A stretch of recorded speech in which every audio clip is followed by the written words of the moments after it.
So, every now and then I like to revisit old cards to check whether or not they're still applicable to today's competitive standards or not. And most deck lists that we find online are kind of always the same, so it makes you think that the card pool in Yu-Gi-Oh! Is like 50. When in reality, we actually have over 10,000 cards in Yu-Gi-Oh! And sometimes the spiciest decks might actually be the most forgotten. Today we will be taking a look at Summoning Curse and ask ourselves, is this card really worth playing or not? Not only that, but also figure out if this card could be actually really good in the future depending on what happens. Anyways, before this video starts, please do me a little favor and smash the like and subscribe button for me real quick. There we go, you're the best, and now let's proceed. So Summoning Curse is a continuous spell card, obviously, that forces the player that special summons to banish any card from their choosing from their hand. Obviously, this is not once per turn because there is no mention of that, and you can actually have multiple Summoning Curses out and it'll actually stack in effects. But again, this is also not the kind of card that you want to be main decking because it has a lot of dead matchups. So typically, decks that do not really lose to this card too much, like trap decks for example, can actually afford to play this card, and that means that you don't really want to play this card against them. Honestly, Flunderies is by far the best non-trap deck to be able to play this card because they never special summon. And even though Kashtira is not a trap deck and actually does special summon, I want to say it's not really good against them because they can also benefit from banishing a card with Birth. And also decks that run a bunch of spells and traps can actually set all their cards before special summoning so that they never really banish too much. And it's not a strict floodgate like Summoning Curse or Rivalry or Goes in Match or something like that. It actually doesn't prevent anything from happening. So for example, you legally can special summon if you have no cards in your hand, and Summoning Curse will just resolve with no effect. And again, Summoning Curse does hurt you as well, so you just have to be careful about that. With all of that out of the way, let's explain why this card is nasty. First things first, this effect is mandatory, meaning it'll always be in Chain Link 1. So obviously this means that this card will never miss timing, but another thing that it means is that let's just say your opponent special summons Purely Lily and tries to use its effect. Summoning Curse will be in Chain Link 1 and Purely Lily will be in Chain Link 2, so even if your opponent was clever and set everything before, your opponent still has to banish that one card that you searched. And in this example, setting all your spells and traps won't really be a good play anyways. I'm saying this because the Purely deck relies on quick play spell cards, and once you set them, you can't use them right away anymore. And what's worse is that if you use Summoning Curse and your opponent starts setting everything, your opponent can't really go into a Zeus because that'll mean that he'll also break his own board. This card is extremely painful to navigate your way through because even when you're playing at your best of your capability around it, you're always losing to it to a certain extent. And again, this card can stack like crazy if you have multiples, or even if you only have one and your opponent has to special summon and has to have a bunch of monsters in order to function. This card is a complete massacre against Vanquished Soul, and it's not even close.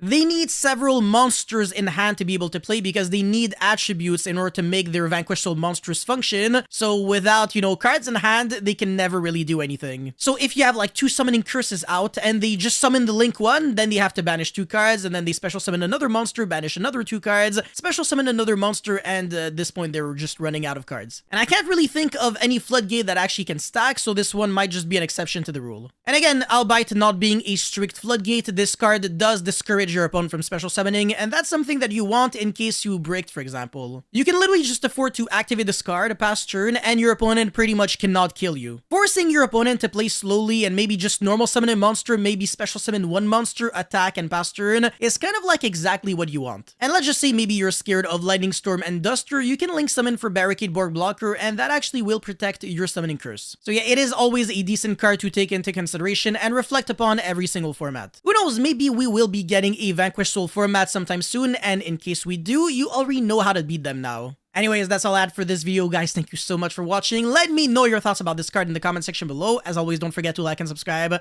I'll see you guys very soon. Peace.